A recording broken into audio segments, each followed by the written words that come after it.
بسم اللہ الحمد للہ والصلاۃ والسلام علی رسول اللہ وعلی آلہ وصحبہ اجمعین اما بعد فاعوذ باللہ من الشیطان الرجیم بسم اللہ الرحمن الرحیم رب اشرح لی صدری ویسر لی امری واحلل عقدۃ من لسانی یفقہوا قولی. السلام علیکم ورحمۃ اللہ وبرکاتہ. اور ایک دفعہ پھر خوش آمدید ہمارا یہ پروگرام قرآن تفسیر کا، جس میں ہم لوگ 30واں پارہ جو ہے اس کو تھوڑی ڈیٹیل سے کوشش کر رہے ہیں کہ ہم کور کر لیں. My dear brothers and sisters, آج کا جو ہمارا ٹاپک ہے وہ سورہ عبسہ ہے. اور اس سورہ کی تفسیر میں جانے سے پہلے تھوڑا سا اس کا جو ایک واقعہ ہے جو اس پوری سورہ کی آپ سمجھ لیں کہ بیس ہے، اس کو ڈسکس کرنا بڑا ضروری ہے. تو اللہ سبحانہ تعالیٰ اس سورہ میں جہاں پہ یہ بات ارشاد فرماتے ہیں عبس وتولی ان جاءہ الاعمی، یعنی اس نے فراؤن کیا اور منہ پھیر لیا، یعنی ایسے تھوڑا سا ایک ناخوشگواری کا اظہار کیا اور اپنے چہرے کو پھیر لیا جب نابینا شخص اس کے پاس آیا. یہاں پر بات کی جا رہی ہے نبی کریم صلی اللہ علیہ وسلم کی، اور ان کے پاس ایک صحابی تھے جن کا نام تھا عبداللہ ابن ام مکتوم، جو کہ نابینا صحابی تھے. نبی کریم صلی اللہ علیہ وسلم کے آپ کہہ لیں کہ ان لاز میں بھی ان کا ریلیشن تھا، حضرت خدیجہ کے آگے سے کزن تھے، تو ایک فیملی کے ٹرمز بھی تھے ان کے ساتھ، سمجھ لیں آپ. اور تھے بھی وہ نابینا تھے اور بڑے پیارے اور محبوب صحابی تھے نبی کریم صلی اللہ علیہ وسلم کے. تو ہوا یہ کہ ایک دفعہ نبی کریم صلی اللہ علیہ وسلم جو قریش کے کچھ لیڈرز ہیں، جس میں بعض روایات میں آتا ہے کہ اس میں ابو جہل بھی تھا، عتبہ شیبہ بھی تھے اور ابی بن خلف بھی تھا، یہ سارے جو بڑے بڑے ٹاپ لیڈرشپ ہے جو مشرکین مکہ کی، ان سے مخاطب تھے اور ان کو ظاہر سی بات ہے دین کی دعوت دے رہے تھے، ان کو دین کی سمجھ عطا کرنا چاہ رہے تھے کہ بھئی شاید ان کو کچھ بات سمجھ میں آ جائے، کوئی بات ان کے بھی پلے پڑ جائے اور یہ شاید دین کی طرف آ جائیں. تو جب دین کی طرف آئیں گے تو فائدہ یہ ہوگا کہ ان کی وجہ سے جو باقی قبیلے کے لوگ ہیں وہ بھی آ جائیں گے، بیکاز یہ وہ کہتے ہیں نا who's who and what's what تھے اس وقت جو ہے نا مشرکین کے، مطلب سب سے بڑے سردار یہی تھے. تو ان کو دین پہ اگر یہ آ جاتے ہیں تو پھر دین اسلام کو بڑا فائدہ ہوگا. تو آپ ایک بڑے اہم کام میں مصروف تھے. تو یہ صحابی آتے ہیں، اب صحابی بھی نابینا ہے، تو انہوں نے آ کے نبی کریم صلی اللہ علیہ وسلم سے کچھ مسئلہ پوچھنا چاہا، اور نبی کریم صلی اللہ علیہ وسلم کو بار بار وہ یعنی پروب کر رہے تھے کہ بھئی مجھے اس سوال کا جواب دیں، کیونکہ وہ نابینا ہے، ان کو نظر نہیں آ رہا کہ اس وقت کیا چل رہا ہے، کہاں میٹنگ ہو رہی ہے، کتنی امپورٹنٹ ہے. تو آپ صلی اللہ علیہ وسلم نے تھوڑا سا اس میں ناخوشگواری کا اظہار کیا. آپ نے صرف اتنا کیا کہ آپ نے ان کی طرف منہ پھیرا اور چہرے کے اوپر کچھ ماتھے پہ بل پڑے ان کے، اور پھر آپ نے اس طرف کچھ نہیں کہا، کچھ نہیں ان کو، یعنی کچھ زبان سے کچھ نہیں کہا، کچھ ان کو پیچھے نہیں ہٹایا، کچھ نہیں کہا، صرف اس طرف دیکھا، کیونکہ آپ بڑا اہم کام کر رہے تھے. ایک شخص آ کے ان کو سوال کر رہا ہے تو تھوڑی سی ڈسٹربنس آپ کو ہی، آپ نے یہاں مڑے، ماتھے پہ کچھ بل پڑے اور آپ نے پھر اس کی طرف واپس جو ہے مشرکین کی طرف اپنا رخ کیا اور ان کو جو دین کی دعوت دے رہے تھے وہ کنٹینیو کی. یہ جو معاملہ تھا اللہ سبحانہ تعالیٰ کو اس پہ تھوڑی سی ناراضگی ہوئی، اس لیے اللہ تعالیٰ نے یہ آیات نازل کر دی اور کہا کہ عبس وتولی، یعنی آپ کے ماتھے پہ بل پڑے اور آپ نے منہ پھیر لیا جب آپ کے پاس ایک نابینا شخص آیا. تو میں اب چاہتا ہوں کہ اس معاملے کی سینسٹیوٹی کو ذہن میں رکھتے ہوئے ہم انشاءاللہ ایک پوری پکچر آپ کے سامنے پیش کریں کہ جو کام نبی کریم صلی اللہ علیہ وسلم کر رہے تھے آخر وہ کتنا امپورٹنٹ تھا، اور جو کچھ بھی اس کے بعد ہوا اس کو ہم کس زاویے سے ہم دیکھتے ہیں. تو سب سے پہلی بات تو یہ ہے کہ نبی کریم صلی اللہ علیہ وسلم پر ایمان لانا اور ان سے محبت کرنا اپنے آپ سے زیادہ یہ ہمارے ایمان کا حصہ ہے. اور سورہ حجرات کے مطابق جو لوگ اپنی آوازوں کو نبی صلی اللہ علیہ وسلم کی آواز سے بلند کرتے ہیں ان کا یعنی سمجھیں کہ ان کے سارے اعمال ضائع ہو سکتے ہیں. تو اس لیے ہمیں نبی کریم صلی اللہ علیہ وسلم کی جب بھی بات آتی ہے ہمیں بہت رسپیکٹ کے ساتھ کرنی چاہیے. یہ بات تو بڑی اہم ہے. اور ویسے بھی اللہ تعالیٰ بھی قرآن مجید میں جب بھی اپنے پیارے نبی کو پکارتے ہیں تو کہتے ہیں یا ایھا المزمل، یا ایھا المدثر، یا ایھا النبی، اس طرح کے خوبصورت القاب سے آپ کو پکارتے ہیں. اچھا، اب ہم یہ دیکھتے ہیں کہ یہ جو معاملہ تھا اس میں نبی کریم صلی اللہ علیہ وسلم جو ہیں وہ کس حد تک اپنے کام میں تو جو کر رہے تھے وہ ٹھیک کر رہے تھے. مثال کے طور پہ سب سے پہلی بات آپ یہ دیکھیں کہ جو صحابی تھے وہ اور ان کی جو پکار تھی وہ کیا تھی. صحابی خود نابینا ہیں، ان کو بھی نہیں پتہ چل رہا کہ اس وقت کیا بات ہو رہی ہے، اور انہوں نے چونکہ وہ ایک طرح سے میں نے بتایا آپ کو کہ فیملی کا بھی کنیکشن تھا تو انسان ویسے بھی ذرا فرینکلی بات کر لیتا ہے. تو یہ چیز جو تھی یہ نبی کریم صلی اللہ علیہ وسلم کو زیادہ پسند نہیں آئی. دوسری بات یہ کہ نبی کریم صلی اللہ علیہ وسلم کے کندھوں پر پوری دنیا کا بوجھ تھا، کیونکہ آپ کو پتا تھا کہ میرے بعد کوئی نبی نہیں آنا اور میں نے ہی جو کام کرنا ہے اس وقت دین کی دعوت کا، لوگوں تک دین پہنچانے کا. کوشش یہی ہونی چاہیے کہ میکسیمم لوگوں تک دین کی بات پہنچے. اور اس میں اس سے بہتر کیا بات ہوگی کہ اگر قریشی لیڈر جو ہیں وہ اس طرف آ جاتے ہیں تو ظاہری بات ہے جو ان کے فالوورز ہیں وہ بھی آٹومیٹکلی دین میں آ جائیں گے اور زیادہ سے زیادہ لوگوں کو فائدہ ہوگا. اس کے علاوہ یہ کہ ہم یہ بات جانتے ہیں کہ جب بھی دین کی دعوت کی بات آتی ہے تو نان مسلمز جو ہیں وہ مسلمز کے اوپر پرائرٹی لیتے ہیں جہاں تک دعوت کی بات ہے، کیونکہ مسلمان تو آلریڈی اسلام کے اندر داخل ہوا ہے، وہ بعد میں بھی آ سکتا ہے، اتنا بڑا مسئلہ نہیں ہے. لیکن جو نان مسلم ہے، اسپیشلی مجھے یاد ہے جب ہم باہر کے ملکوں میں بھی یہ دیکھتے ہیں، انگلینڈ میں بھی، آسٹریلیا میں بھی، کہ اگر کسی مسجد میں کوئی نان مسلم آتا ہے تو اس کو تھوڑا سا پروٹوکول زیادہ دیا جاتا ہے، کیونکہ شاید یہ پہلی اور آخری دفعہ آیا ہو، اور یہ جو آپ آج اس سے بات کریں گے شاید اس سے اس کی زندگی بدل جائے، اور اگر اس کو آپ اگنور کر دیں گے تو ہو سکتا ہے کہ یہ بہت بڑی خیر سے محروم رہ جائے. اس لیے عام طور پہ ہوتا یہ ہے کہ آپ نان مسلمز کو جب دعوت کی بات آتی ہے تو ان کو ترجیح دیتے ہیں. ویسے مومنین کے ساتھ ہمارا رویہ رابطہ بہت اچھا ہونا چاہیے. اچھا، اس کے بعد جو لفظ استعمال کیا گیا عبس وتولا، عبس جو ہے یہ بڑے ہلکا سا ناخوشگواری کا احساس ہے. یعنی اس کے علاوہ کلہا کہا جا سکتا تھا یا بصر کہا جا سکتا تھا، جہاں پہ آپ کے دانت آپ اپنے جو ہے نا وہ دبانا شروع کر دیتے ہیں، یا آپ کے پورا چہرہ جو ہے وہ سرخ ہو جاتا ہے. ایسا کچھ بھی نہیں ہوا. صرف جو سب سے ہلکا جو ریاکشن ہو سکتا ہے کہ بس صرف ہلکے سے ماتھے پہ بل ہی پڑے اور بس، اور کچھ نہیں، وہ ریاکشن تھا جو کہ نبی کریم صلی اللہ علیہ وسلم نے دکھایا.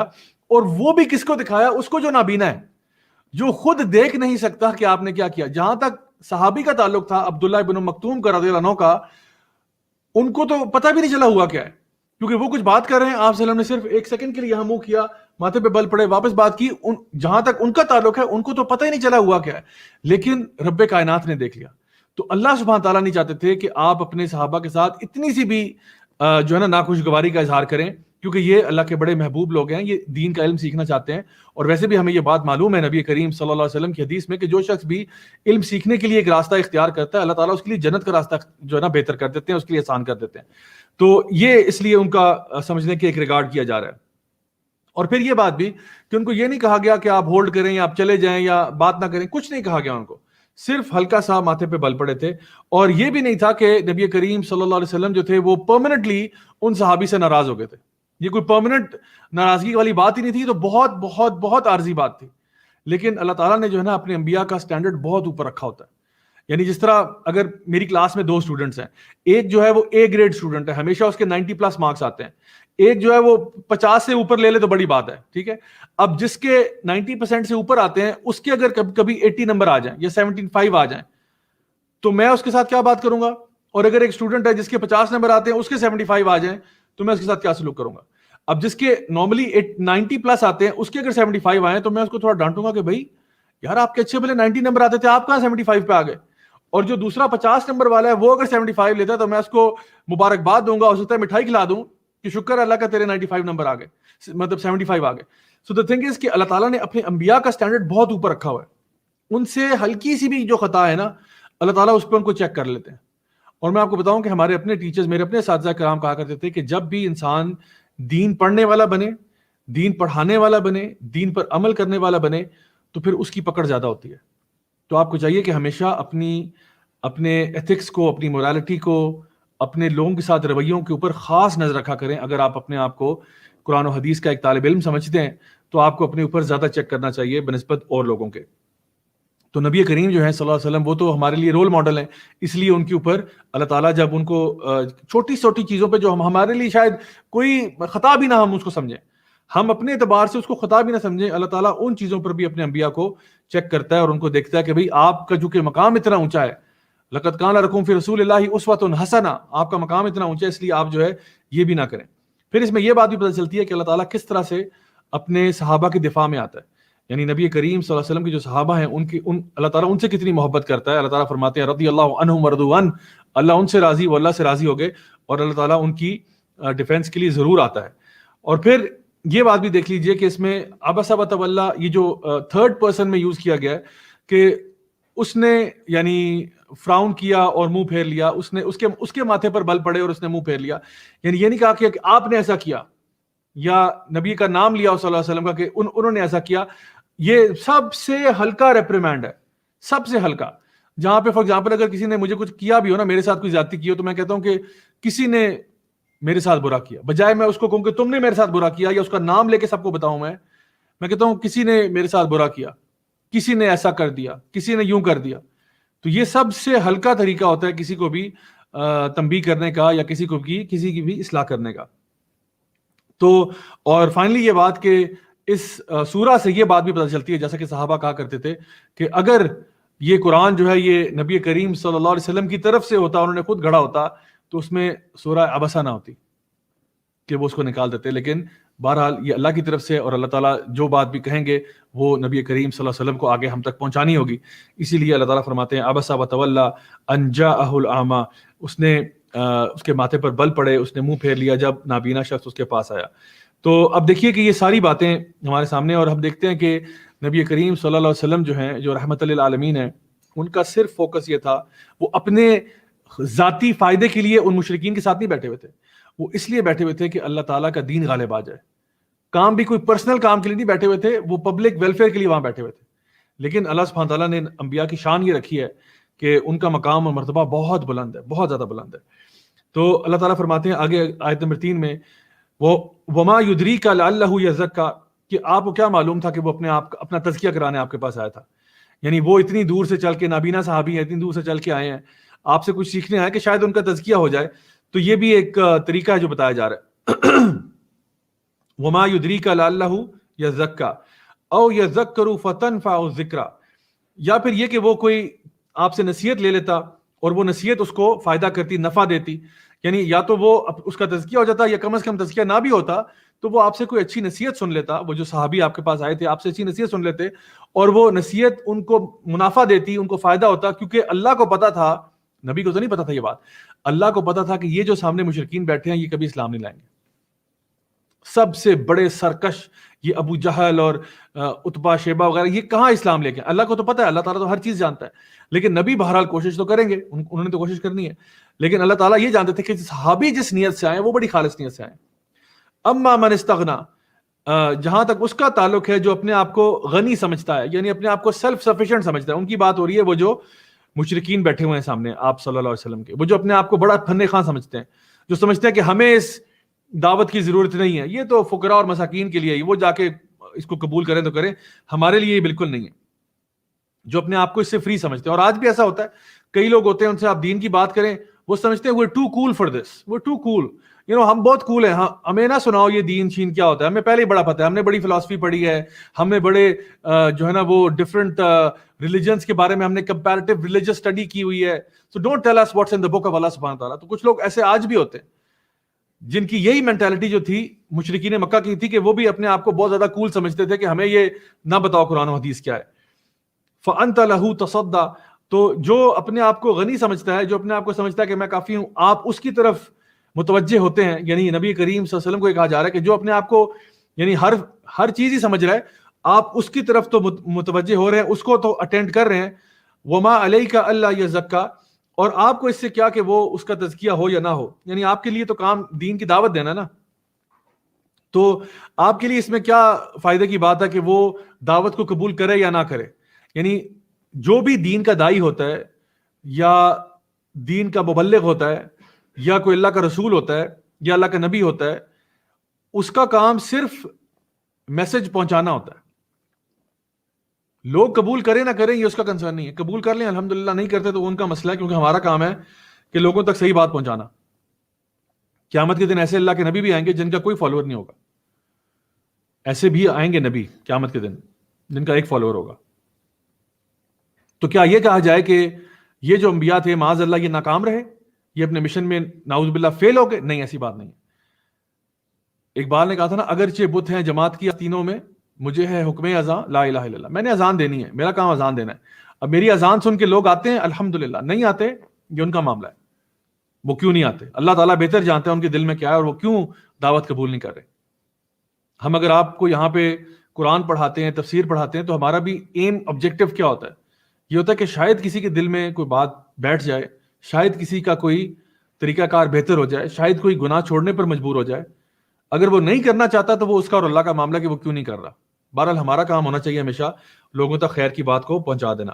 اللہ تعالیٰ فرماتے ہیں وَمَا عَلَيْكَ أَلَّا يَزَّكَّىٰ وَأَمَّا مَنْ جَاءَكَ يَسْعَىٰ، لیکن وہ جو کہ آپ کے پاس بھاگتا ہوا آیا، سعی کرتا ہوا ہے، بھاگتا ہوا آیا، یعنی یہ انہی صحابی کی بات ہو رہی ہے. وَهُوَ يَخْشَىٰ، اور جو ڈرتا تھا اللہ تعالیٰ سے، جو اللہ تعالیٰ سے ڈرنے والا تھا، فَأَنْتَ عَنْهُ تَلَهَّىٰ، آپ نے اس کو یعنی نگلیکٹ کر دیا اور اس سے اپنی توجہ ہٹا دی. تو اللہ سبحانہ تعالیٰ یہاں بتا رہے ہیں کہ یعنی جو شخص جو ہے وہ اللہ سے بے پرواہ ہے، جو انسان اندر سے خبیث ہے آپ اس کی طرف متوجہ ہوئے ہیں. اور یہ ظاہری بات ہے آپ صلی اللہ علیہ وسلم کو تو یہ بات معلوم نہیں تھی, یہ تو اللہ کو ہی پتا تھا کہ اصل میں معاملہ دل کا کیا ہے, دل کے معاملات تو اللہ ہی جانتا ہے. تو اللہ تعالیٰ اب بتا رہے ہیں نبی کریم صلی اللہ علیہ وسلم کو کہ وہ جو, یعنی اس میں ایک ہنٹ ہے کہ یہ کبھی بھی اسلام نہیں لائیں گے, یہ جن آپ بات کر رہے تھے یہ جو لیڈرز ہیں یہ کبھی اسلام نہیں لائیں گے, لیکن جو صحابی آپ کے پاس آئے تھے ان کی گارنٹی اللہ تعالیٰ دے رہے ہیں کہ وہ تو خشیت کے ساتھ آیا تھا, وہ تو پیار سے آیا تھا, سیکھنے دین کا علم سیکھنے آیا تھا کہ شاید اس کو کوئی اس کی اصلاح ہو سکے یا وہ بہتری کی طرف آ سکے. آگے فرمایا کلا انہا تذکرہ, یہ بڑا زبردست آیت ہے یہ, کیونکہ کلا جو ہے یہ ایک طرح سے ایک ڈانٹ کی فارم میں کہا جاتا ہے.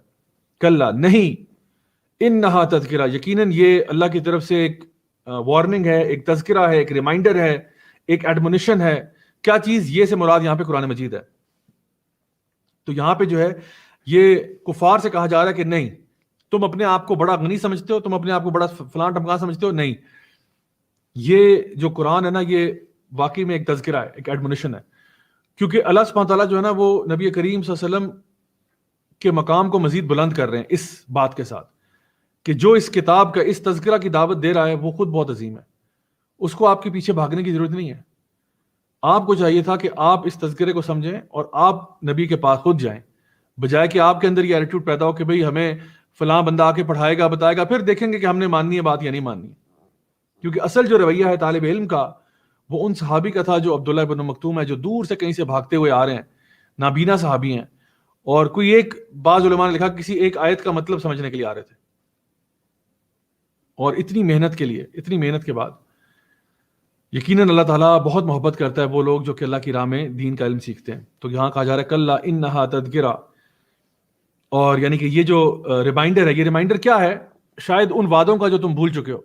ہم نے اللہ تعالیٰ سے وعدہ کیا تھا الستو بربکم قالوا بلا شہدنا, اللہ تعالیٰ نے ہم سے وعدہ لیا تھا کہ کیا میں تمہارا رب نہیں ہوں, ہم نے کہا تھا ہاں یا اللہ تو ہے. پھر ہم بھول گئے اس وعدے کو, ہم بھول گئے کہ ہم نے اللہ کے سامنے پیش ہونا ہے. یعنی کئی چیزوں کے اوپر یہ ریمائنڈر ہے. ہم بھول گئے کہ اللہ تعالیٰ نے اتنے انبیاء کا سلسلہ بھیجا ہماری رہنمائی کے لیے, ہماری ہدایت کے لیے. اللہ تعالیٰ آگے فرماتے ہیں فمن شاء ذکر, سو جو چاہے وہ اس کے اوپر توجہ دے اور اس سے کچھ نصیحت لے لے. فمن شاء ذکر, جو چاہتا ہے وہ لے لے. اب یہ نہیں کہا جا رہا کہ مرضی ہے تو آپ اسلام پہ چلے, مرضی نہ چلے, نہیں, یہاں پہ یہ مطلب یہ ہے کہ جو جیسا کرو گے ویسا بھرو گے. اگر تم اس کے اوپر چلو گے اپنے فائدے کے لیے, نہیں چلو گے اپنے نقصان کے لیے. اللہ کو اس سے کوئی فائدہ نقصان نہیں کہ تم چلو یا نہ چلو. اللہ کی نہ تو شان میں اضافہ ہو رہا ہے آپ کے عمل کرنے سے یا نہ کرنے سے, نہ ہی اللہ کی شان میں نعوذ باللہ کمی ہو رہی ہے کوئی. تو اللہ تعالیٰ فرما رہا ہے فمن شاء ذکر, یہ کلا انہا تذکرہ, یقیناً یہ اللہ کی طرف سے ایک ریمائنڈر ہے, ایک ایڈمونیشن ہے. تو جو چاہے آپ اس کو فالو کر لے, اس کے اوپر جو ہے نا آ کے ہدایت لے لے.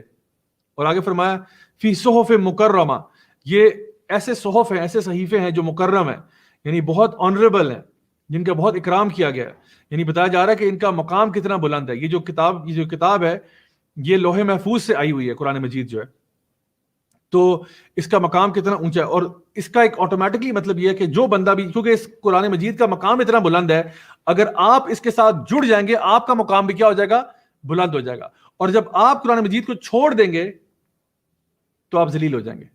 اسی لیے ہمیں یہ بات معلوم ہے کہ قرآن مجید جو ہے اسی کے ساتھ قوموں کو عروج ملتا ہے, جو اس کو پکڑ لیتی ہیں ان کو عروج ملتا ہے, جو اس کو چھوڑ دیتی ہیں ان کا زوال ہو جاتا ہے, چاہے انفرادی طور پر ہو یا اجتماعی طور پر ہو. اگر آپ کلیکٹیولی قرآن کو فالو کریں گے, کلیکٹیولی آپ کی قوم جو ہے وہ رائز کرے گی. اگر آپ انڈیویجولی قرآن کو فالو کریں گے, انڈیویجولی آپ رائز کریں گے. تو قرآن مجید جو ہے یہ فی صحف مکرمہ بہت ہی اکرام والی چیز ہے. مرفوعۃ مطہرہ, اس کے پاک صاف صفحے جو ہے وہ مرفوع ہیں, ریز کر دی گئے. دوبارہ سے یہ بات جو ہے نا مطلب کہی جا رہی ہے, خاص طور پہ کفار کو سنایا جا رہا ہے کہ تمہارے لیول کی یہ بات ہی نہیں ہے, یہ بہت بلند و بالا چیز ہے, بڑی اعلیٰ اور افضل چیز ہے. تم لوگ اپنے آپ کو بڑے سمجھتے ہو کہ جی ہم بڑے کول ہیں, ہم بڑے سپیریئر ہیں, ہم کیا یہ کتاب پڑھیں. اللہ تعالیٰ فرما رہے ہیں نہیں, تم ادھر ہی بیٹھے رہو, بے شک یہ کتاب بہت بلند و بالا ہے, اس کا بڑا اونچا مقام ہے, اور جو اس کو پڑھتا ہے, جو اس کے ساتھ اپنے آپ کو اٹیچ کرتا ہے, آٹومیٹکلی وہ بلند ہو جاتا ہے, آٹومیٹکلی اللہ تعالیٰ اس کو عزت بخش دیتا ہے, کیونکہ ساری عزت ذلت اللہ کے ہاتھ میں. تو یقیناً ایسا ہی ہوا. یہ جو مشرکین مکہ تھے یہ بری طرح ذلیل ہوئے, جن کا قرآن مجید کے ساتھ یہ رویہ تھا. My dear brothers and sisters, یہ ہمارے لیے بڑا سوچنے کا مقام ہے. میں آپ کو بتاؤں, بڑا سوچنے کا مقام ہے. میرا اور آپ کا پرسنل کیا ریلیشن شپ ہے قرآن کے ساتھ, یہ ہمیں خود جائزہ لینا ہوگا. ہمارے گھر میں کیا قرآن مجید جو ہے وہ شیلفوں کی زینت بن چکا ہے، یا کیا وہ کتاب ہے جس کو واقعی میں پڑھا جاتا ہے؟ قرآن نکلا ہی اقرا سے ہے، جس کی تلاوت کی جاتی ہے، جس کو پڑھا جاتا ہے. تو خود میں اور آپ فیصلہ کریں کہ ہم اس کے ساتھ کیا ہمارا ریلیشن شپ ہے. اللہ سبحانہ تعالیٰ جو ہے نا قرآن مجید کو اوپر کر کے یعنی ایک وہ مقام بھی دینا چاہتے ہیں کہ جہاں پہ پتہ چلے کہ اسلام جو ہے نا وہ کسی کے نیچے نہیں ہے، دین اسلام کسی کے نیچے نہیں ہے. الحمدللہ ہم مسلمان ہیں، ہمیں اس کے اوپر ایک پازیٹیو ایٹیٹیوڈ ہونا چاہیے، پازیٹیو رویہ ہونا چاہیے، اور فخر محسوس کرنا چاہیے کہ الحمدللہ اللہ کا شکر ہے کہ ہم مسلمان ہیں، بجائے کہ ہم مسکین بن کے نا لوگوں کے نیچے لگ جائیں جا کے کہ جی اوہو ہم تو مسلمان ہیں، بڑے مسکین بن جائیں. نہیں، الحمدللہ مسلمان ہیں، اللہ کا شکر ہے ہم مسلمان ہیں، اللہ کا بہت کرم ہے کہ ہم مسلمان ہیں. ہم اس دین کے ساتھ وابستہ ہیں جس کی کتاب جو ہے وہ خود بڑی اعلیٰ کتاب ہے. ہم اس دین کے ماننے والے ہیں، ہم اس اللہ کے ماننے والے ہیں جو الاعلیٰ ہے. سبح اسم ربک الاعلیٰ، سبحان اللہ، ہم اس رب کے ماننے والے ہیں، ہم اس کی کتاب کو پڑھنے والے ہیں. تو ہمیں کیا ضرورت پڑی ہے کہ ہم اپنے آپ کو بالکل مسکین بنا کے ہر وقت ایک اپولوجیٹک ایٹیٹیوڈ کے ساتھ لائف گزاریں.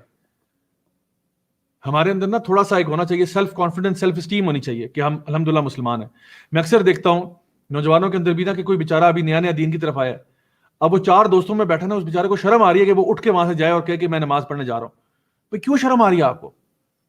کیا اللہ کا تعالیٰ کا دین اتنا کوئی نعوذ باللہ کمزور ہے کہ آپ کو شرم آ رہی ہے کہ آپ یہ کہیں کہ میں نماز پڑھنے جا رہا ہوں؟ آپ کو الحمدللہ میں جا رہا ہوں، آپ لوگ کیوں نہیں آ رہے؟ الحمدللہ میں مسلمان ہوں، میں نماز پڑھنے جا رہا ہوں، الحمدللہ میں مطلب رمضان کا مہینہ روزہ رکھتا ہوں، الحمدللہ. اس میں چھپانے والی کیا بات ہے؟ بجائے کہ آپ کسی فورن کنٹری میں اگر فار ایگزامپل کام کرتے ہیں اور وہاں پہ آپ اپنے آپ کو چھپاتے پھر رہے ہیں، کسی کو پتہ نہ چل رہا ہے کہ میں نے آج روزہ رکھا ہے، کسی کو پتہ نہ چل جائے کہ میں نماز پڑھتا ہوں. کیوں؟ آخر ہم نے خود اپنے آپ کو جو ہے نا نیچے کیا ہوا ہے. حالانکہ اللہ تعالیٰ جو ہے وہ مسلمانوں کو اوپر اٹھانا چاہ رہا ہے کہ یہ ریئلائز کرو کہ تمہارا اپنا مرتبہ اور مقام کیا ہے. اللہ تعالیٰ آگے فرماتے ہیں بِأَيْدِي سَفَرَا، یعنی ان کے ہاتھوں میں جو سفر، یعنی وہ ان ملائکہ کی بات ہو رہی ہے جو کہ اس کتاب کو لکھتے ہیں، جو سکرائبز ہیں اس کے. تو یعنی یہ وہ کتاب ہے جس کا مقام و مرتبہ جو ہے ان ملائکہ کے ساتھ بھی جوڑا جا رہا ہے جو قرآن کو لے کر آئے سب سے پہلے نبی کریم صلی اللہ علیہ وسلم کے پاس. اور یعنی یہ ایک اور لیول آف نوبلٹی بخشی جا رہی ہے قرآن مجید کو. بِأَيْدِي سَفَرَا کِرَامٍ بَرَرَا، بہت ہی یعنی اللہ کے جو نا مقرب فرشتے جن کا اکرام بھی ہے، اور بررا یعنی بر سے نکلا جو کہ بہت اچھے اور نیک، یعنی وہ جو کہ بہت نوبل بھی ہیں، بہت عظیم و شان ہستیوں والے ہیں، اور اس کے علاوہ نیک بھی بہت ہیں. تو یہ وہ فرشتے ہیں جن کی ڈیوٹی تھی اس قرآن کو لے کے آنے کی. اللہ اکبر. یہ اللہ تعالیٰ ان کا ذکر کر رہے ہیں کرام بررا. اب یہ ساری باتیں قرآن مجید کے مقام اور مرتبے کو بیان کرنے کے لیے کہ قرآن کا اپنا مقام اعلیٰ اور افضل، قرآن کو لے جانے والے اعلیٰ اور افضل، قرآن کو سیکھنے اور سکھانے والے اعلیٰ اور افضل. نبی کریم صلی اللہ علیہ وسلم کی حدیث میں آتا ہے نا کہ تم میں سے بہترین لوگ وہ ہیں جو قرآن کو سیکھتے اور سکھاتے ہیں. تو جو شخص بھی ہو، چاہے وہ فرشتہ ہو یا نبی رسول ہو یا انسان ہو جو ہمارے جیسا جو ہے نا دین کی دعوت کرنے والا، یا جو کچھ بھی کام طالب علم ہو، جو کوئی بھی قرآن کے ساتھ منسلک ہے وہ اعلیٰ اور افضل ہی ہے. قرآن مجید خود چونکہ اعلیٰ اور افضل ہے، اس لیے جو لوگ اس کے ساتھ اٹیچڈ ہیں ان کا مقام اور مرتبہ بہت بلند ہے. آگے اللہ تعالیٰ آیت نمبر 17 میں ارشاد فرماتے ہیں، اب یہ پیراگراف چینج ہو رہا ہے، قتل الانسان ما اکفرا، ہلاک ہو جائے انسان، قتل کر دے جائے وہ انسان، ما اکفرا، کیسے وہ کفر کرتا ہے اللہ تعالیٰ. یہ ساری باتیں پتہ ہونے کے باوجود یعنی لعنت ہے اس انسان پہ جو اللہ تعالیٰ کے دین کو جھٹلا دیتا ہے. قتل الانسان ما اکفرا.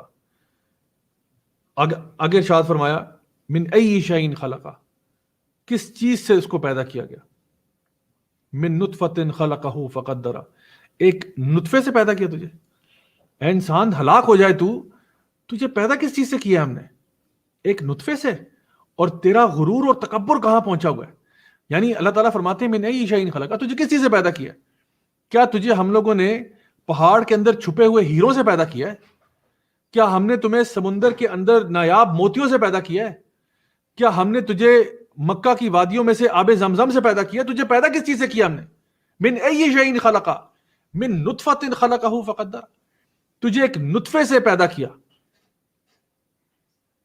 اور آج تو اتنا متکبر ہو گیا کہ تو سمجھتا ہے کہ تجھے پتہ نہیں کس ہم نے شے سے پیدا کر دیا ہے. آج تو زمین پر ایسے دندناتا پھرتا ہے جیسے تیرے سے اوپر اور کوئی نہیں ہے. تیرے غرور اور تکبر جو ہے اس کی حد ہو چکی ہے. تو اللہ تعالیٰ کو اپنا رب نہیں مانتا, تو اللہ تعالیٰ کے احکامات کی پیروی نہیں کرتا, تو یہ سمجھتا ہے کہ میں خود اپنے نفس کا پجاری ہوں, جو میں چاہوں گا وہ ہوگا, بجائے کہ تو اپنے آپ کو ہمبل کرتا, تو اپنے آپ کو اللہ کے آگے سجدہ ریز کر دیتا, تیری گردن جھک جاتی اس بات پر کہ میرا رب جو ہے وہ بہت اعلیٰ ہے, اس نے مجھے پیدا کیا, اور اگر اللہ چاہے ایک سیکنڈ میں وہ سب کچھ مجھ سے چھین لے جو آج میرے پاس ہے. جو ایک ایک لقمہ جو میرے حلق سے نیچے اترتا ہے نا, یہ اللہ کا کرم ہے کہ میں کھا سکتا ہوں. اللہ تعالیٰ چاہے ایک سیکنڈ میں یہ سب بند کرا دے. میرے پاس آج جو کچھ بھی ہے وہ اللہ کا دیا ہوا ہے, اور اللہ جب چاہے یہ چھین بھی سکتا ہے. لیکن انسان جو ہے وہ کبھی کبھار کیا کرتا ہے, وہ اپنے تکبر میں بہت آگے نکل جاتا ہے. من نطفۃ خلقہ فقدرہ, آگے فرمایا ثم سبیل یسرہ, اور پھر وہ اس کے لیے ایک راستہ بناتا ہے.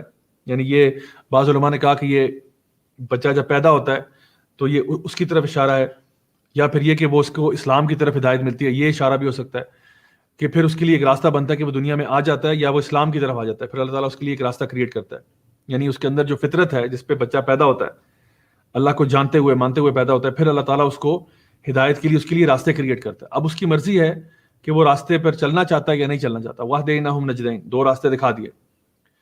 فَأَلْهَمَهَا فُجُورَهَا وَتَقْوَاهَا, ایک فسق و فجور کا راستہ اور ایک تقویٰ کا. تو پھر اب آپ کی مرضی ہے, آپ جس راستے پر بھی چلنا چاہیں. ثُمَّ أَمَاتَهُ فَأَقْبَرَ, اور پھر وہ اس کی موت لے آتا ہے, اور فَأَقْبَرَ, اور وہ قبر میں چلا جاتا ہے.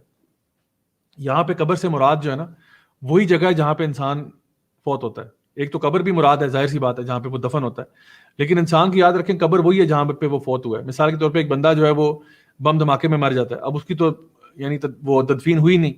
ایک بندہ ہے جس کو جنگلی جانور کھا جاتا ہے, تو وہ تو اس کی پیٹ, جو جانور کا پیٹ ہے وہ اس کی جو ہے نا قبر بن گئی. یہ میں بات کر رہا ہوں وہ اسٹیٹ آف دا گریو کی بات کر رہا ہوں, جہاں پہ وہ قبر کے عذاب اور قبر کی جو آزمائشیں اور وہ چیزیں وہ آتی ہیں. تو جہاں بھی انسان فوت ہوا ہے سمجھیں کہ وہی قبر ہے اس کی, چاہے وہ کسی بھی طریقے سے اس کا انتقال ہو گیا ہو. ورنہ عام زبان میں تو ہم یہی جانتے ہیں کہ قبر جو ہے جہاں پہ دفنایا جاتا ہے وہی ہے, اور ہر بندے کے لیے بہرحال وہی جگہ ہوتی ہے. لیکن کچھ لوگ ایسے بھی ہوتے ہیں جو کہ کسی اور حادثاتی موت میں مر جاتے ہیں اور ان کی پھر باڈی ملتی نہیں ہے, تو ان کے لیے جہاں ان کی ڈیتھ ہوئی ہوتی ہے وہی قبر بن جاتی ہے ان کی, اور پھر جو بھی آگے مراحل ہیں وہ ان کے ساتھ وہاں پہ ہوتے ہیں. تو ثم اماتہ فاکبرہ, یعنی اللہ تعالیٰ نے جب چاہا تیرا سوئچ آف کر دیا. تو کنٹرول میں تھا ہی نہیں, تو سمجھتا تھا میں ساری عمر رہوں گا, زندہ رہوں گا. نہیں, اللہ تعالیٰ جب جائے گا تیرا سوئچ آف کر دے گا, تو مر جائے گا, اور پھر تو مٹی میں چلا جائے گا. آپ کبھی دیکھیں اور نوٹ کریں کہ جو لوگ, میں اکثر جب ٹریول کرتا ہوں نا تو میں دیکھتا ہوں جب وہ جہاز لینڈ کر رہا ہوتا ہے یا ٹیک آف کر رہا ہوتا ہے نا, تو آپ دیکھتے ہیں کہ لوگ جو ہے نا وہ نیچے چل پھر رہے ہیں, گھوم پھر رہے ہیں. اتنے چھوٹے چھوٹے لوگ نظر آ رہے ہوتے ہیں آپ کو. گاڑیاں بھی اتنی چھوٹی چھوٹی نظر آ رہی ہوتی ہیں. لوگ تو بالکل چونٹیوں سے بھی چھوٹے نظر آ رہے ہوتے ہیں. اور انسان جب اوپر سے دیکھتا ہے نا, انسان سوچتا ہے کہ ہماری حقیقت کیا ہے.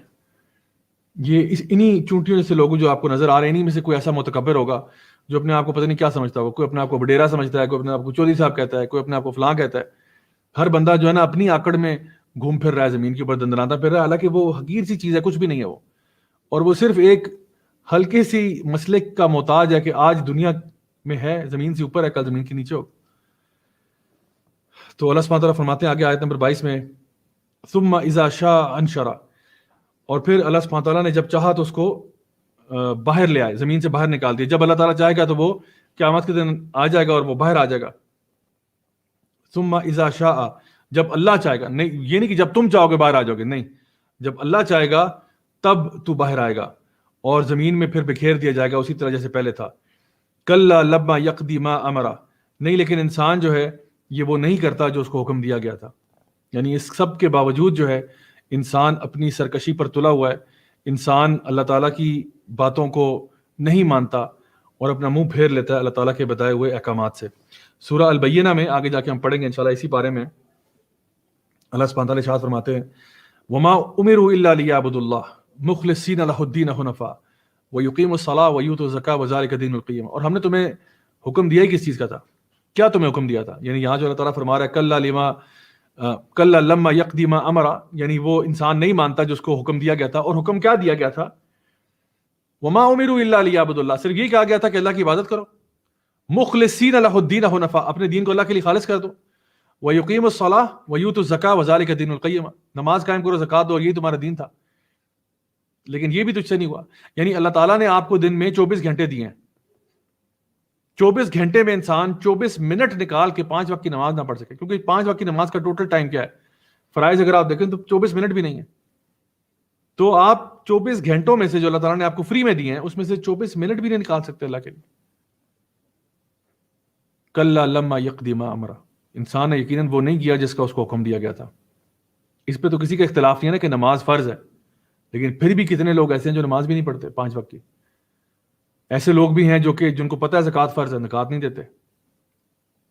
ایسے لوگ ہیں جن کو پتہ ہے رمضان کے روزے فرض ہے، نہیں رکھتے.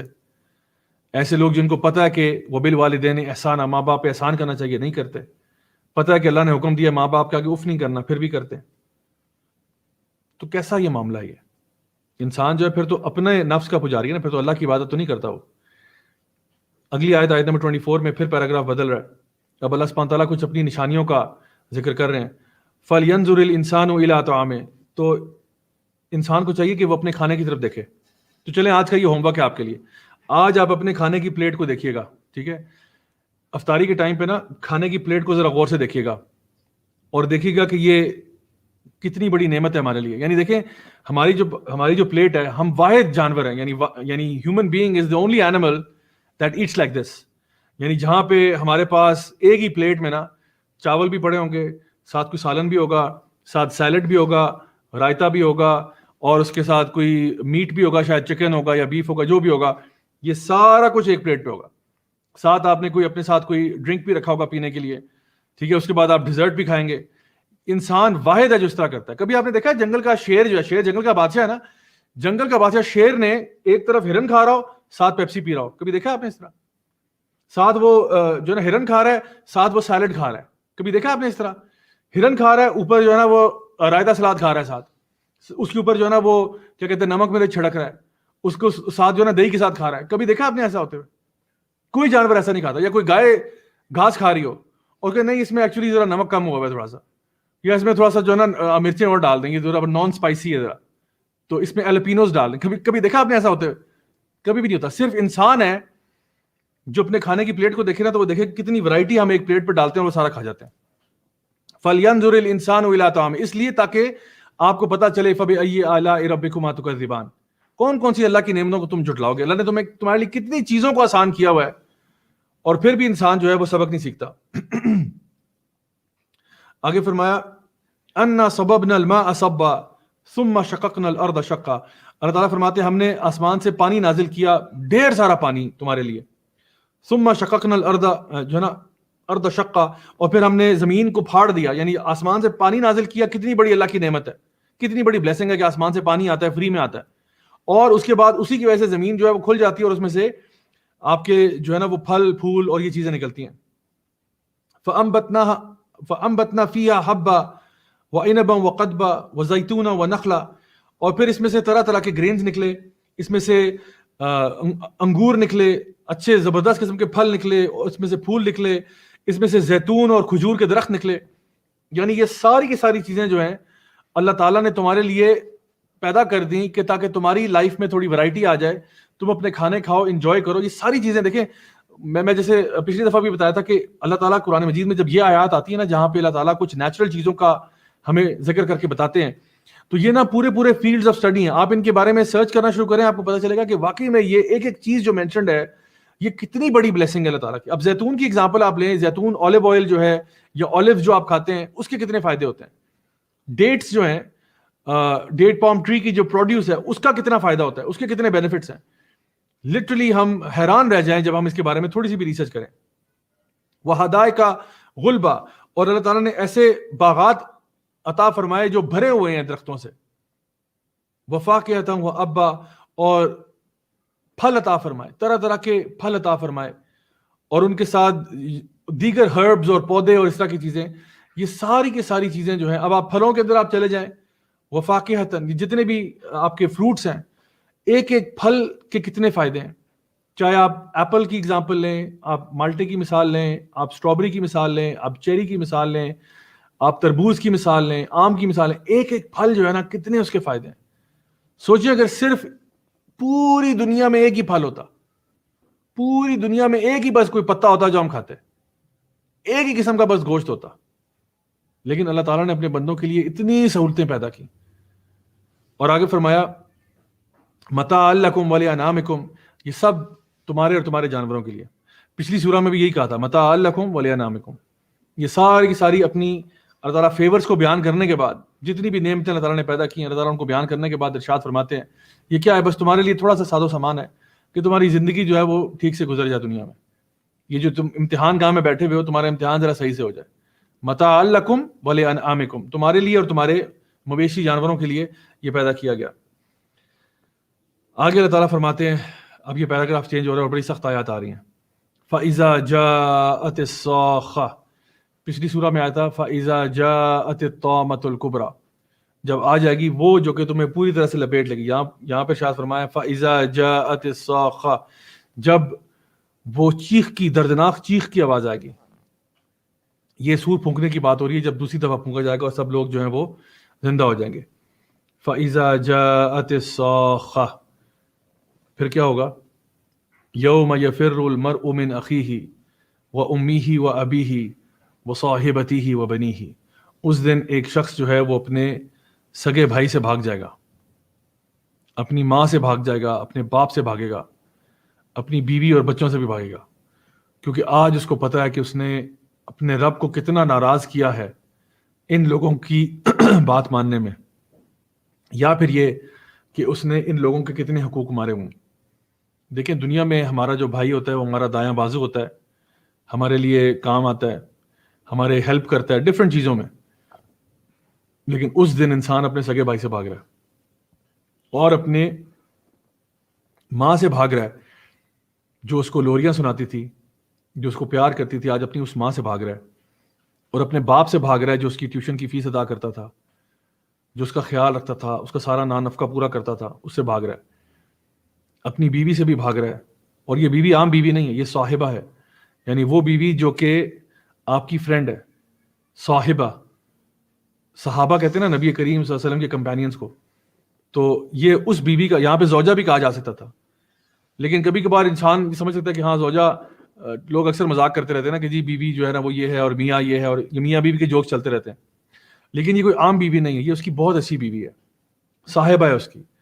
وہ بیوی جس سے وہ واقعی میں بڑی محبت کرتا تھا، اور وہ اس کی پراپر کمپینین تھی، اس کی دوست تھی، وہ اسے ہر چیز شیئر کر سکتا تھا. وہ اپنی اس بیوی سے بھی بھاگ رہا ہے، اور وہ بنی ہی، اور اپنے بچوں سے بھی بھاگ رہا ہے. وہ بچے جن کی تصویروں کو یہ اپنے موبائل میں لے کے گھومتا تھا، آج ان سے بھاگ رہا ہے. کیوں؟ کیونکہ اس کو پتہ ہے کہ اس نے ان کو راضی کرنے کے لیے اپنے رب کو کتنا ناراض کیا. کبھی کبھار ہم اپنے بیوی بچوں کا پیٹ پالنے کے لیے حرام ذرائع اختیار کر لیتے ہیں. تو قیامت کے دن یہ لوگ اپنے بیوی بچوں سے بھاگ رہے ہوں گے کہ ہمارے بیوی بچے ہمارے خلاف گواہی نہ دے دیں کہ جی ہمارے ابا جان تو حرام کماتے تھے، یا بھائی جو ہے وہ گواہی نہ دے دے کہ جی اس نے میری بہت جگہوں پہ ایسی بھی مدد کی ہے جہاں پہ میں غلط پہ تھا، میں غلطی پہ تھا، اور اس نے پھر بھی مجھے ڈیفینڈ کیا. یا ماں باپ ایسی کمپلینٹ کر دیں. تو یہ شخص جو ہے اس دن بالکل الٹ حساب ہوا ہے. لوگ جو ہیں وہ ایک دوسرے سے بھاگ رہے ہیں، فرار ہو رہے ہیں، اور جتنے بھی ہمارے کانسیپٹس ہیں وہ سارے الٹ ہو چکے ہیں. یوم یفر المرء من اخیہ وامہ وابیہ وصاحبتہ وبنیہ. اللہ سبحانہ تعالیٰ فرماتے ہیں سورہ تغابن کے اندر، سورہ نمبر 64 کی آیت نمبر 14 میں کہ اے ایمان والو، تمہارے جو ازواجکم و اولادکم، تمہاری جو ازواج ہیں اور تمہاری جو اولاد ہیں، یہ تمہارے لیے کہیں فتنے کا باعث نہ بن جائے، تمہارے لیے دشمن نہ بن جائیں گے. عدو لکم، کہیں تمہارے دشمن نہ بن جائیں، یعنی کہیں ایسا نہ ہو کہ تمہاری ازواج اور تمہاری اولاد جو ہیں یہ تمہیں اللہ تعالیٰ سے دور کرنے کا ذریعہ نہ بن جائے. تو یہ اس سے آگاہ کیا جا رہا ہے. تو کہنے کا مطلب یہ ہے کہ ہم لوگ اکثر دنیا میں لوگوں کو یہ کہہ دیں گے کہ بھئی ساتھ جئیں گے ساتھ مریں گے، تم سے بڑی محبت ہے. ویسے بھی ہمارے کلچر میں جو یہ عشق عاشقی کی باتیں چلتی رہتی ہیں، یہ جو girlfriend boyfriend culture بن چکا ہے، بھئی گرل فرینڈ کس کھیت کی مولی ہے اور بوائے فرینڈ کس کھیت کی مولی ہے کہ اس سے انسان نہیں بھاگے گا. جب وہ اپنی ماں سے بھاگ سکتا ہے، اپنے باپ سے بھاگ سکتا ہے، اپنی بیوی بچوں سے بھاگ سکتا ہے، اپنے سگے بھائی سے بھاگ سکتا ہے، تو گرل فرینڈ بوائے فرینڈ تو سب سے پہلے بھاگے گا کہ بھئی تیری وجہ سے آج میں جہنم میں جا رہا ہوں، تیری وجہ سے حرام ریلیشن شپ مینٹین کرنے کی وجہ سے آج میں جہنم میں جا رہا ہوں. تو سب سے پہلے ان سے بھاگے گا. دنیا میں تو کہتا تھا I love you, I care about you, you mean everything to me, ساتھ جئیں گے ساتھ مریں گے. ادھر کہے گا کہ میری نظروں سے دفع ہو جاؤ، how could you do this to me, تو مجھے کہتی تھی تو مجھ سے پیار کرتی اور آج تیری وجہ سے میں جہنم کی آگ میں اتر رہا ہوں، یہ کیسا پیار ہے؟ یہ اس دن کی ہولناکی ہے کہ انسان جو ہے جو نافرمان تھا وہ اپنے سگوں سے بھی بھاگ رہا ہوگا. سو اب آپ اپنے ایک ہوم ورک کے طور پہ کیا کریں کہ ایک پیس آف پیپر پہ نا اپنے فیملی ممبرس کے نام لکھیں اور پھر یہ دیکھیں کہ کیا میں ان میں سے کسی کے ساتھ زیادتی تو نہیں کر رہا, کیا میں ان میں سے کسی کے ساتھ کوئی ایسا کام تو نہیں کر رہا کہ جہاں پہ اللہ تعالیٰ کی نافرمانی آ رہی ہے. اور پھر ان آیات کے اوپر دوبارہ غور کیجیے گا. آگے اللہ تعالیٰ فرماتے ہیں لِكُلِّ امْرِئٍ مِّنْهُمْ يَوْمَئِذٍ شَأْنٌ يُغْنِيهِ. اس دن ہر بندہ جو ہے وہ دوسروں کے معاملے میں کیئرلیس ہو چکا ہوگا. ہر بندہ نفسی نفسی کر رہا ہوگا, کسی کو کسی اور کی پرواہ نہیں ہوگی, کسی کو کسی کی پرواہ نہیں ہوگی. ہر بندہ اپنے آپ کو بچانے کے چکروں میں ہوگا. ایک بندے کو حدیث میں آتا کہا جائے گا کہ تجھے آج تو اگر سب کو گروی رکھوا دے, سب پوری فیملی کو بھی رینسم کروا دے, زمین و آسمان کو رینسم کروا دے گا اپنے آپ کو آگ سے بچانے کے لیے, وہ کہے گا میں کروا دوں گا. کہ میری ماں لے لو, میرا باپ لے لو, میرے بچے لے لو, میری بیوی لے لو, پوری دنیا اگر میرے پاس ہے یہ بھی لے لو, لیکن بس مجھے جہنم کی آگ سے بچا لو.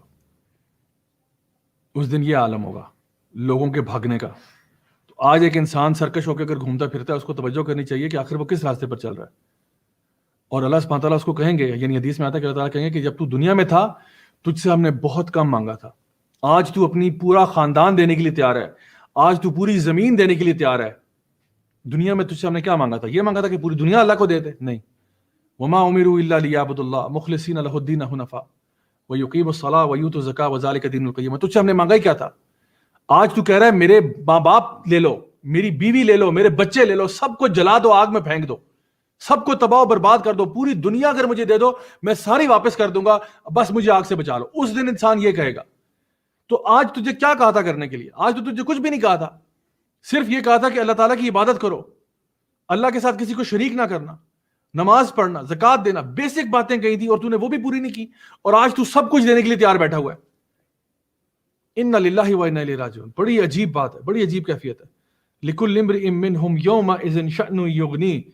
اس دن انسان جو ہے وہ سب کے معاملے میں کیئرلیس ہو جائے گا. آگے فرمایا آیت نمبر 38 میں وجوہ یومئذ مسفرہ ضاحکۃ مستبشرہ.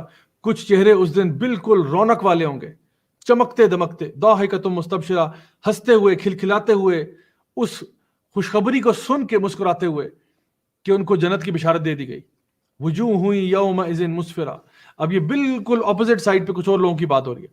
کچھ چہرے اس دن بہت خوش ہوں گے, یومئذ مسفرہ, اس دن بڑے خوش ہوں گے. ہو سکتا ہے آج ان کو بڑی تکلیفیں ملتی ہوں, آج ان کو بہت صبر کرنا پڑتا ہو, آج ان کو بڑی پریشانیاں سہنی پڑتی ہوں اپنے فیملی کی طرف سے, لیکن وجوہ یومئذ مسفرہ, اس دن وہ لوگ جو ہے نا ان کے چہرے مسکرا رہے ہوں گے. ضاحکۃ مستبشرہ, ہنس رہے ہوں گے, کھلکھلا کے ہنس رہے ہوں گے کہ اللہ اکبر, ہمیں جنت مل گئی, ہمارا نامہ اعمال ہمیں رائٹ ہینڈ میں مل گیا, اللہ اکبر. وہ خوش ہو جائیں گے. مستبشرہ یعنی اوور جوائڈ ہو جانا, بشارت کی وجہ سے, یعنی اتنی خوشخبری ملی ہے کہ وہ, یعنی ایک انسان اپنے جو کہتے ہیں نا کہ آؤٹ آف کنٹرول ہو کے ہنس رہا ہے اور مسکرا رہا ہے. آگے فرمایا وَوُجُوهٌ يَوْمَئِذٍ عَلَيْهَا غَبَرَةٌ.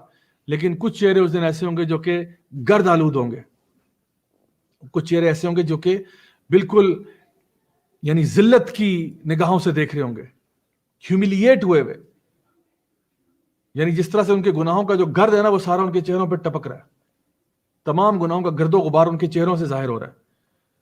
اور ترحقها قطرہ, اور جو اندھیرا ہے وہ ان کو لپیٹ لے گا, اندھیرا ان کے اوپر چھا جائے گا.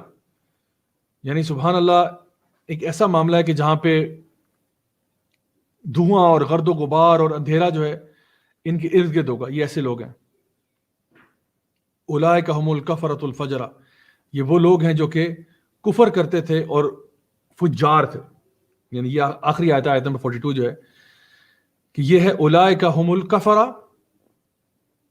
الفجرہ, یعنی یہ وہ لوگ ہیں جو کہ اللہ تعالیٰ میں کفر کرتے تھے, اللہ کو ماننے سے انکار کرتے تھے, اللہ کے رسول صلی اللہ علیہ وسلم کو ماننے سے انکار کرتے تھے, آخرت کے دن کو ماننے سے انکار کرتے تھے. یا یہ وہ لوگ ہیں جو فجرہ یعنی جو نا فجور کرنے والے, جو کہ نافرمانیاں کرنے والے. تو سبحان اللہ, یہ ان لوگوں کا ذکر ہو رہا ہے کہ جو بالکل اللہ تعالیٰ کے دین سے دور تھے اور اس کو کچھ سمجھتے نہیں تھے, ان کا اللہ تعالیٰ انجام بتا رہے ہیں. تو پتہ ہی چلا کہ جو لوگ خشیت رکھتے ہیں, اگر آپ شروع میں سورہ کی دیکھیں تو جو خشیت رکھتے ہوئے صحابی آ رہے ہیں, یہ وہ صالح مسلمان ہیں جو اپنے آپ کو تزکیہ کرنا چاہتے ہیں یا وہ ایک نصیحت لینا چاہتے ہیں، اور ان کا مقام کیا ہے کہ اس دن وہ ہنس رہے ہوں گے، مسکرا رہے ہوں گے، کھلکھلا رہے ہوں گے۔ وہ لوگ جو آج خشیت رکھتے تھے، جو آج اللہ سے ڈر گیا، اس کو قیامت والے دل ڈرنے کی ضرورت نہیں ہے، اس دن وہ ہنس رہا ہوگا، مسکرا رہا ہوگا۔ اور جو آج اللہ سے نہ ڈرا، وہ قیامت کے دن بہت ڈرے گا، وہ قیامت کے دن بہت ڈرے گا۔ یہ انہی کا ذکر ہے جو اپنے آپ کو اما من استغنا، جو اپنے آپ کو غنی سمجھتا تھا، اپنے آپ کو بڑا فن خاں سمجھتا تھا مجھے اسلام کی ضرورت نہیں ہے، مجھے اسلام کی ضرورت نہیں ہے، اسلام کو پرے رکھو میرے سے، میں بہت ایجوکیٹڈ ہوں، میں بہت سوفسٹیکیٹڈ ہوں، میں نے دنیا دیکھی ہوئی ہے، میں بڑا انٹلیکچوئل ہوں، میں بڑا ایکیڈیمک ہوں، لیکن دین سے دور تھا، اپنے آپ کو بڑا کافی سمجھتا تھا۔ وہ کہاں جا رہا ہے؟ اولئک هم الکفرۃ الفجرہ، یہ وہ لوگ تھے جو کفر کرنے والے، فسق و فجور کرنے والے، جو دنیا کو پسند کرتے تھے آخرت کے اوپر، جو کھلم کھلا گناہ کیا کرتے تھے، جو اللہ سے نہیں ڈرتے تھے، آج وہ بہت ڈر رہے ہیں، قیامت کے دن بہت ڈر رہے ہیں۔ My dear brothers and sisters, یہ جو صورتیں ہیں آخری پارے کی، یہ یقیناً بہت بڑی عبرت ہیں ہم سب کے لیے، اور بہت سارے سیکھنے کی چیزیں ان کے اندر، چھوٹے چھوٹے لیسنز ہیں، لیکن یقین کریں کہ انسان کو ہلا دینے والے ہیں۔ کوئی ایک آدھ سورہ بھی انسان پڑھ لینا تو اس کے 14 طبق روشن ہو جاتے ہیں کہ بھئی میں کس طرف جا رہا ہوں اور اللہ کس طرف لے جانا چاہ رہا ہے، میرا راستہ کہاں ہے اور جانا مجھے کہاں تھا۔ تو آئیے میں اور آپ مل کے ہم فیصلہ کریں کہ انشاءاللہ اس رمضان کے بابرکت مہینے سے فائدہ اٹھاتے ہوئے ہم اپنے اخلاق کو، اپنے کردار کو، اپنے معاملات کو، اپنی عبادات کو اپ گریڈ کریں گے، انشاءاللہ ان سب کو بہتر کریں گے۔ ہمارے اندر یہ جو اللہ کا خوف اگر پیدا ہو جائے، جو کہ پورے رمضان کے مہینے کا مقصد بھی یہی ہے کہ ہمارے اندر تقوی نام کی شے پیدا ہو جائے، اگر یہ تقوی ہمارے اندر آ جائے، آج ہمارے اندر ایسی خدا خوفی پیدا ہو جائے جس کی وجہ سے ہم گناہوں سے پیچھے ہٹ جائیں، تو اور پھر ہمیں کیا چاہیے؟ پھر انشاءاللہ الرحمن اللہ تعالیٰ دنیا کی بھی کامیابی دیتا ہے اور آخرت کی بھی دیتا ہے۔ اور اس کے بارے میں شیخ الاسلام ابن تیمیہ نے یہ بات بڑی خوبصورت ارشاد فرمائی۔ آپ نے کہا کہ جو متقی ہے نا، اللہ سے ڈرنے والا ہے، اس کو دنیا میں بھی خیر ملتی ہے اور آخرت میں بھی ملتی ہے، اور اس کی دلیل قرآن مجید میں۔ دنیا میں کیسے ملتی ہے؟ آپ نے کوٹ کیا سورہ طلاق کی آیت نمبر 2 اور 3، جہاں پہ اللہ تعالیٰ فرماتے ہیں وَمَن يَتَّقِ اللَّهَ يَجْعَل لَّهُ مَخْرَجًا وَيَرْزُقْهُ مِنْ حَيْثُ لَا يَحْتَسِبُ وَمَن يَتَوَكَّلْ عَلَى اللَّهِ فَهُوَ حَسْبُهُ، کہ جو بھی اللہ کا تقوی اختیار کرے گا، اللہ تعالیٰ اس کو يَجْعَل لَّهُ مَخْرَجًا، اللہ تعالیٰ اس کو ہر مصیبت سے باہر نکالے گا۔ پہلی بات دنیا کی بات ہو رہی ہے، آخرت میں نہیں۔ جنت میں جو چلا گیا ہے اس کے لیے کوئی مصیبت نہیں ہے، یہ اس کی بات ہو رہی ہے جو متقی ہے۔ وَمَن يَتَّقِ اللَّهَ يَجْعَل لَّهُ مَخْرَجًا، جو بھی تقوی اختیار کرے گا، خدا خوفی آج اس کے دل میں پیدا ہوگی، اللہ اس کو ہر مشکل سے باہر نکالے گا۔ یہ میرا وعدہ نہیں ہے، یہ اللہ سبحانہ تعالیٰ کا وعدہ ہے۔ دوسرا فرمایا کہ اللہ تعالیٰ اس کو رزق عطا فرمائے گا وہاں سے جہاں سے اس نے کبھی سوچا بھی نہیں ہوگا، یعنی کہ اللہ تعالیٰ اس کی یہ رزق عطا کہاں پہ مل رہا ہے؟ یہ دنیا میں مل رہا ہے اس کو۔ وَيَرْزُقُهُ مِنْ حَيْثُ لَا يَحْتَسِبُ، اللہ اس کو رزق دے گا وہاں سے جہاں سے اس نے کبھی سوچا بھی نہیں ہوگا۔ اور پھر فرمایا وَمَن يَتَوَكَّلْ عَلَى اللَّهِ فَهُوَ حَسْبُهُ، جو اللہ تعالیٰ پر توکل کرے گا، اللہ پر بھروسہ کرے گا، اللہ اس کے لیے کافی ہو جائے گا۔ دنیا میں کوئی مصیبت، مشکل، پریشانی آئے گی، اللہ تعالیٰ اس کو دور فرما دے گا۔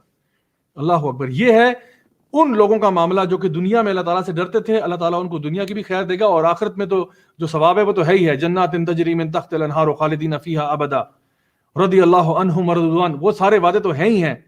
آخرت تو متقی شخص کے لیے ہے ہی ہے، لیکن دنیا بھی اس کے لیے ہے۔ تو انشاءاللہ میں اللہ تعالیٰ سے دعا کرتا ہوں کہ اللہ تعالیٰ میرے لیے، آپ کے لیے نیک راہ پر چلنا آسان بنائے۔ اللہ تعالیٰ ہمیں گناہوں سے، غلطیوں کوتاہیوں سے ہمیشہ دور رکھے۔ اللہ تعالیٰ ہمیں تقوی والا بنائے، احسان کرنے والا بنائے۔ اللہ تعالیٰ ہم سب سے راضی ہو جائے، ہمیں دنیا میں بھی خیر عطا فرمائے اور آخرت میں جنت الفردوس میں اعلیٰ مقام نصیب فرمائے۔ انشاءاللہ آپ سے اب کل ملاقات ہوگی، سیم ٹائم سیم چینل۔